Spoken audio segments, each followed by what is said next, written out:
କୁନି ତୁ କଣ ଏଯାଏଁ ରେଡି ହେଇନୁ? ତୁ କଣ ଆଜି ଖେଳିବାକୁ ଯିବୁନି? ହଁ ହଁ ମୁଁ ଖେଳିବାକୁ ଯିବି। ରହ ମୁଁ ବଲ୍ ନେଇ ଆସୁଛି, ତାପରେ ଆମେ ଯିବା। ଏମିତି କଥା ହେଇ ସେମାନେ ଖେଳିବାକୁ ଗଲେ।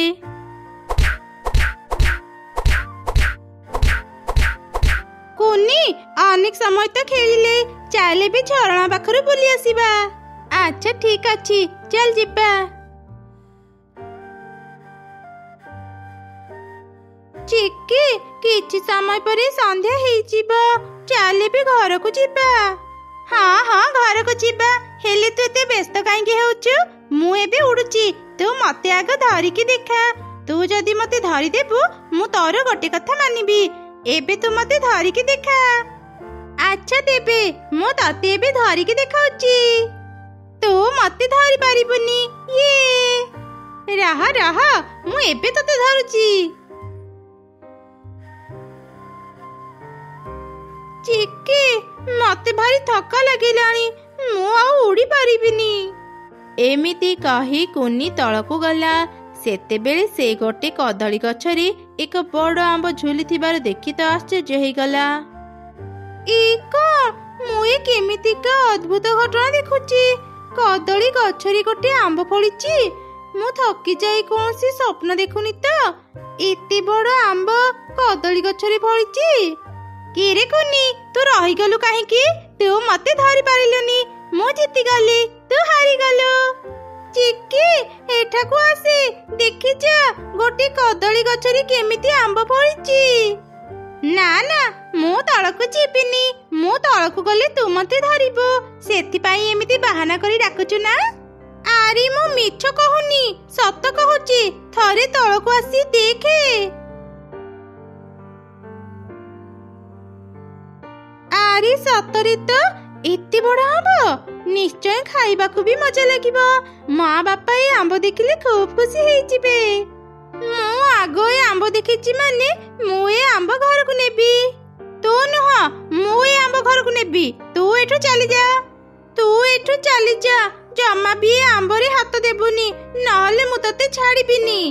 କଣ ହେଲା, ତୁ ମତେ ଧମକ ଦେଉଛୁ? ରହ ମୁଁ ତତେ ବି ଦଉଛି ପାନେ।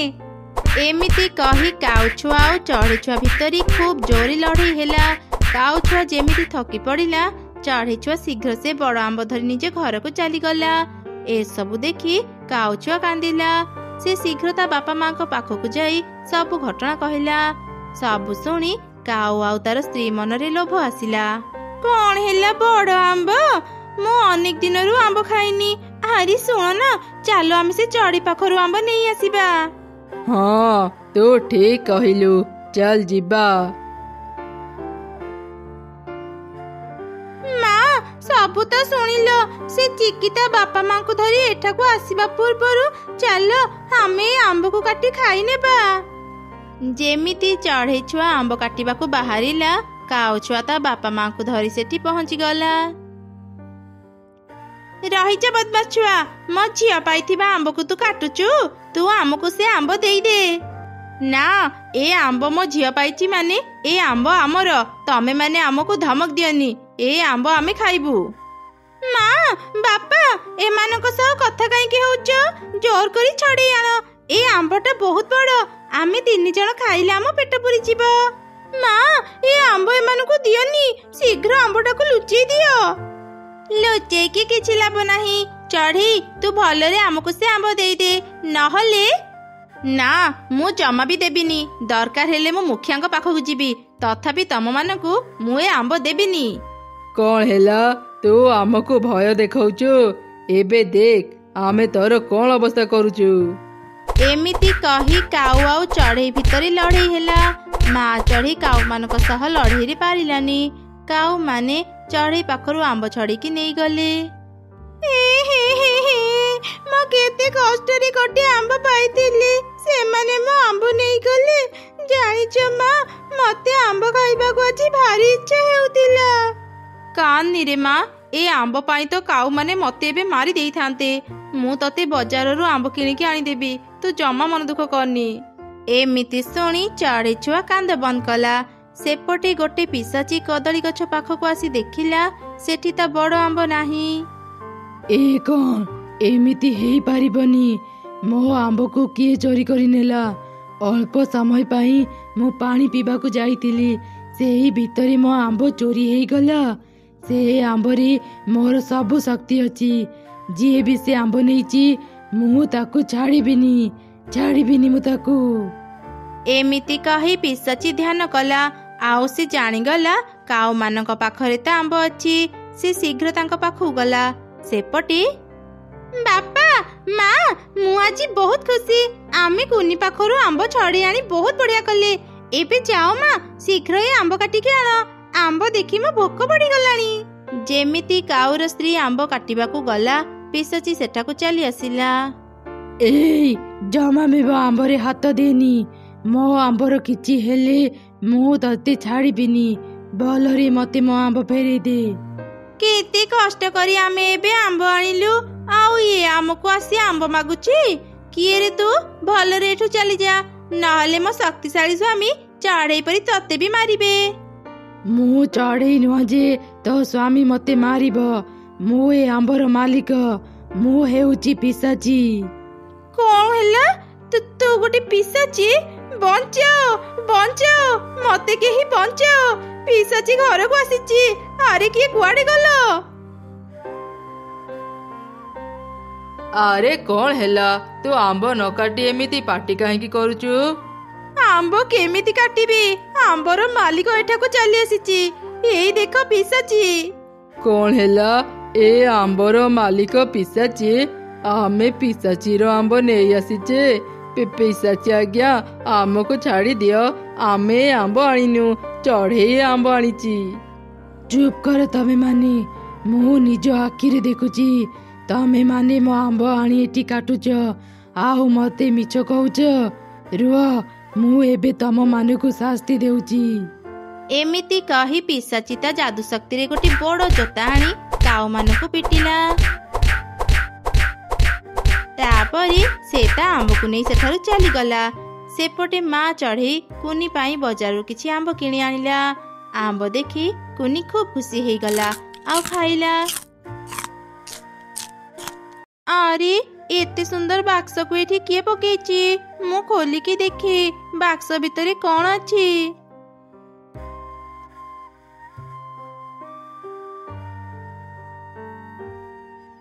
ଏ କେମିତିକା କାଗଜ?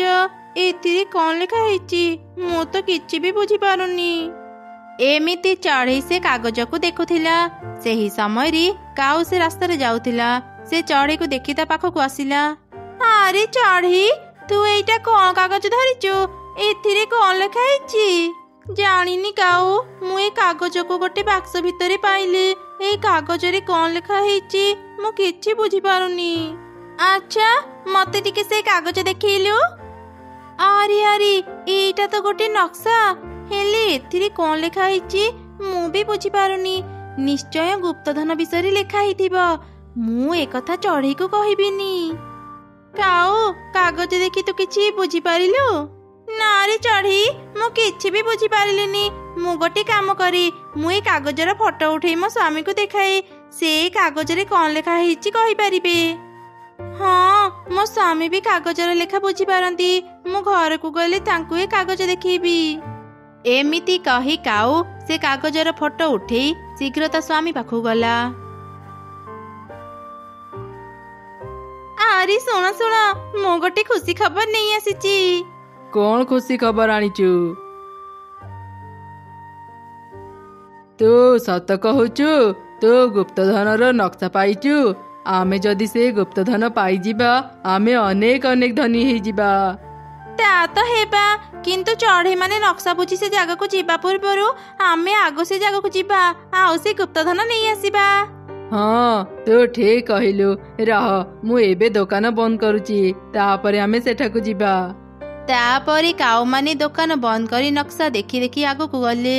କିଛି ଦୂର ଗଲା ପରେ ସେମାନେ ଏକ ବୁଢା ଚଢ଼େଇକୁ ଦେଖିଲେ।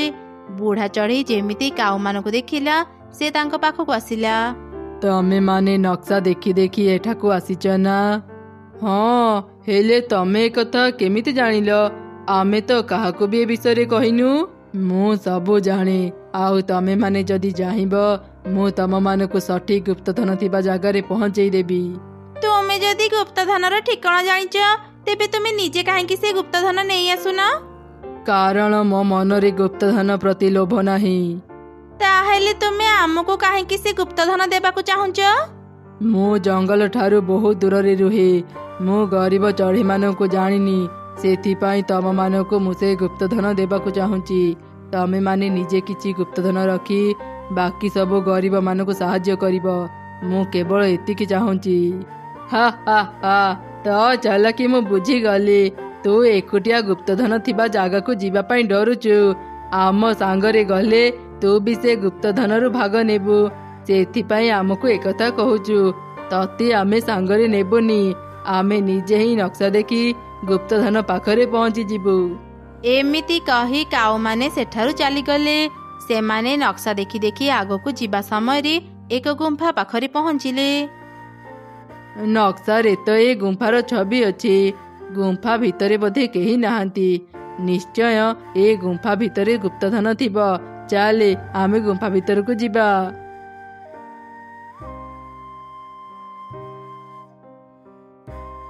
ଆରେ ଏ ଗୁମ୍ଫା ଭିତରଟାକୁ ଦେଖି ଲାଗୁଛି କିଏ ଏଠି ଆଗରୁ ରହୁଥିଲା। ତୁ ସେପଟେ ଖୋଜି ଦେଖେ, ମୁଁ ଏପଟେ ଖୋଜୁଛି। ଏମିତି ସେମାନେ ସବୁ ଜାଗା ଭଲ ଭାବରେ ଖୋଜିଲେ, ହେଲେ କୋଉଠି ବି ଗୁପ୍ତଧନ ପାଇଲେନି। ଗୁପ୍ତଧନ ପାଇବା ଲୋଭରେ ମୁଁ ତୋ ସହ ଏଠାକୁ ଆସି ବେକାରେ ମୋ ସମୟ ନଷ୍ଟ କଲି। ଦୋକାନ ଯଦି ଖୋଲିଥାନ୍ତି କିଛି ଟଙ୍କା ହେଲେ ପାଇଥାନ୍ତି। ମୁଁ କଣ ଜାଣିଥିଲି ଏଠି ଗୁପ୍ତଧନ ପାଇବେନି? ଯଦି ଆଗରୁ ଜାଣିଥାନ୍ତି ଏଠି ଗୁପ୍ତଧନ ମିଳିବନି, ମୁଁ କେବେ ବି ଏଠାକୁ ଆସିନଥାନ୍ତି। ଥାଉ ଥାଉ, ତତେ ଆଉ କିଛି କହିବା ଦରକାର ନାହିଁ। ଚାଲ ଏବେ ଏଠୁ ଯିବା। ରାସ୍ତାରେ ମୁଁ ଯଦି ସେ ବୁଢ଼ା ଚଢ଼େଇକୁ ପାଇବି ତାକୁ ଉଚିତ ଶିକ୍ଷା ଦେବି। ସେ ବି ମତେ ମିଛ କହିବାକୁ ସାହସ କଲା।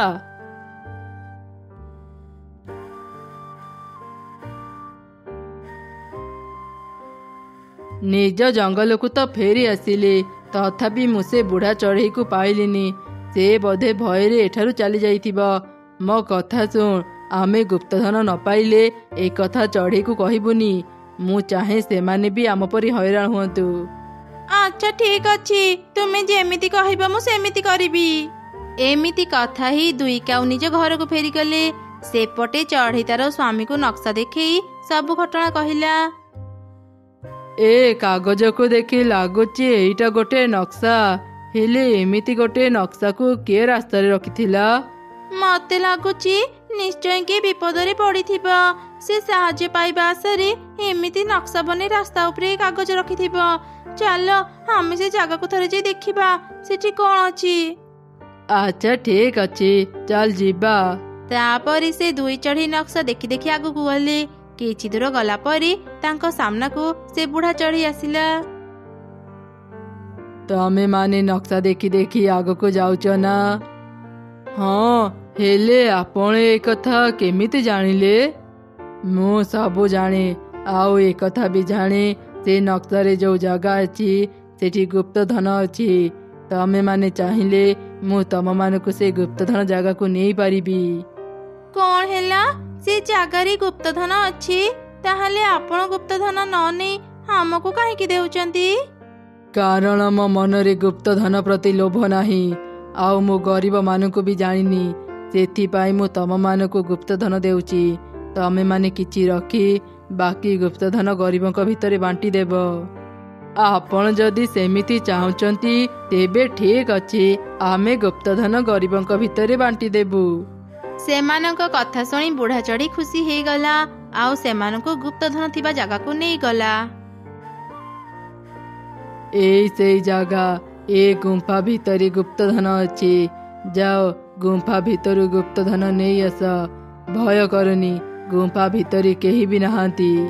ଏମିତି ଶୁଣି ଦୁଇ ଚଢ଼େଇ ଗୁମ୍ଫା ଭିତରକୁ ଗଲେ, ଆଉ ଦେଖିଲେ ସେଠି ସୁନା, ହୀରା ଏମିତି ଅନେକ ମୂଲ୍ୟବାନ ରତ୍ନ ଅଛି। ସେମାନେ ସେସବୁ ଧରି ବାହାରକୁ ଆସିଲେ। ଆପଣ ଆମକୁ ଏ ଗୁପ୍ତଧନ ପାଇବାରେ ସାହାଯ୍ୟ କରିଛନ୍ତି, ଆପଣ ବି କିଛି ଗୁପ୍ତଧନ ନେଇଯାଆନ୍ତୁ। ଏମିତି ଶୁଣି ସେ ବୁଢ଼ା ଚଢ଼େଇ ଗୋଟେ ଭୂତ ପାଲଟି ଗଲା। ଏ କଣ? ଆପଣ ଜଣେ ଭୂତ? ମାନେ ଆମେ ଜଣେ ଭୂତ ସହ ଏଠାକୁ ଆସିଥିଲୁ? ଭୟ କରନି, ମୁଁ ତମମାନଙ୍କର କିଛି କ୍ଷତି କରିବିନି। ମୁଁ ଯେତେବେଳେ ବଞ୍ଚିଥିଲି ମୁଁ ବି ତମମାନଙ୍କ ପରି ପକ୍ଷୀ ଥିଲି। ମୋ ନିଜ ଭୁଲ ପାଇଁ ମୁଁ ଆଜି ଗୋଟେ ଭୂତ ପାଲଟି ଯାଇଛି। ମୁଁ ଯେତେବେଳେ ବଞ୍ଚିଥିଲି ଚୋରି ଡକାୟତ କରି ଏ ଧନ ରତ୍ନ ଜମା କରିଥିଲି। ଏ ସବୁ ଭୁଲ କାମ ପାଇଁ ଥରେ ମୋର ଏତେ ଦେହ ଖରାପ ହେଲା ଯେ ମୁଁ ଆଉ ବଞ୍ଚିଲିନି। ସେଇ ରୋଗରେ ପଡ଼ି ମୁଁ ମରିଗଲି। ମଲା ପରେ ବି ମୋ ଆତ୍ମାକୁ ଶାନ୍ତି ମିଳିଲାନି। କିନ୍ତୁ କାହିଁକି? ଏ ଧନରତ୍ନ ପାଇଁ। ଯେପର୍ଯ୍ୟନ୍ତ ଏ ସବୁ ଧନରତ୍ନ ଭଲ କାମରେ ନ ଲାଗିଛି ମୋ ଆତ୍ମାକୁ ଶାନ୍ତି ମିଳିବନି। ଆପଣ ଚିନ୍ତା କରନ୍ତୁନି, ଆମେ ସବୁ ଧନରତ୍ନ ଗରିବ ଚଢ଼େଇଙ୍କୁ ବାଣ୍ଟି ଦେବୁ। ନା ନା, ସବୁ ନୁହଁ, ଅଧା ନିଜେ ରଖ, ବାକି ସବୁ ଅନ୍ୟମାନଙ୍କୁ ଦେବ। ମୁଁ ଜାଣେ ତମେମାନେ ବହୁତ ଭଲ ଚଢ଼େଇ। ତମେମାନେ କିଛି ଧନରତ୍ନ ରଖିଲେ ମୁଁ ବେଶୀ ଖୁସି ହେବି। ତମେମାନେ ଏଠାକୁ ଆସିବା ପୂର୍ବରୁ ଆଉ 2ଟି ପକ୍ଷୀ ବି ଏଠାକୁ ଆସିଥିଲେ। ତାପରେ ସେ ଚଢ଼େଇ ମାନଙ୍କୁ କାଉ ମାନଙ୍କର ସବୁ ଘଟଣା କହିଲା। ଓ, ଏଥିପାଇଁ ତାହେଲେ ସେଦିନ କାଉ ଭଉଣୀ ମତେ ନକ୍ସା ବିଷୟରେ କିଛି ନ କହି ଫଟୋ ଉଠେଇ ଏଠାକୁ ଆସିଥିଲେ ଗୁପ୍ତଧନ ପାଇଁ। ସେମାନେ ଯେମିତି କର୍ମ କଲେ ସେମିତି ଫଳ ପାଇଲେ। ହଁ, ତା ଠିକ୍। ଏବେ ମୁଁ ଯାଉଛି, ତମେମାନେ ବି ନିଜ ଘରକୁ ଫେରିଯାଅ। ଏମିତି କହି ଭୂତ ଚଢ଼େଇ ସେଠାରୁ ଚାଲିଗଲା। 2 ଚଢ଼େଇ ବି ଧନରତ୍ନ ଧରି ନିଜ ଘରକୁ ଗଲେ। ସେମାନେ କିଛି ସୁନା ନିଜ ପାଖରେ ରଖି ବାକି ସବୁ ଗରିବ ଚଢ଼େଇଙ୍କୁ ଦାନ କରିଦେଲେ। ଏସବୁ କାଉର ସ୍ତ୍ରୀ ଦେଖୁଥିଲା। ସେ ଚଢ଼େଇ ମାନଙ୍କ ପାଖକୁ ଆସିଲା। ଆରେ, ତମେମାନେ ଏତେ ଧନ ସମ୍ପତ୍ତି କୋଉଠୁ ପାଇଲ ଯେ ଗରିବ ମାନଙ୍କୁ ସାହାଯ୍ୟ କରୁଛ? 2 ଚଢ଼େଇ ତାକୁ ସବୁ ଘଟଣା କହିଲେ।